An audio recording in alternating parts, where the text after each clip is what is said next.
அனைவருக்கும் வணக்கம். Tamil audio books சேனலுக்கு கதைகள் வாசிப்பது KS பிரியா. அறிவு கதைகள் 100.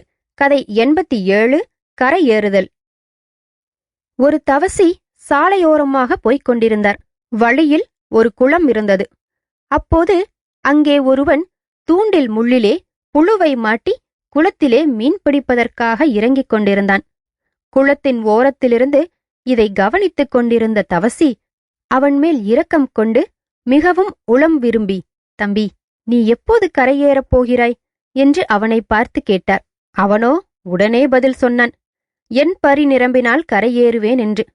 அவன் சொன்னதும் அவருக்கு உண்டான அதிர்ச்சி சொல்லிலடங்காது.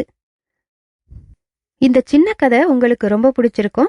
இதே மாதிரி கதைகளை தொடர்ந்து கேட்க தமிழ் ஆடியோ புக்ஸ் சேனலை சப்ஸ்கிரைப் பண்ணாதவங்க சப்ஸ்கிரைப் பண்ணுங்க. உங்க ஃப்ரெண்ட்ஸோட ஷேர் பண்ணுங்க.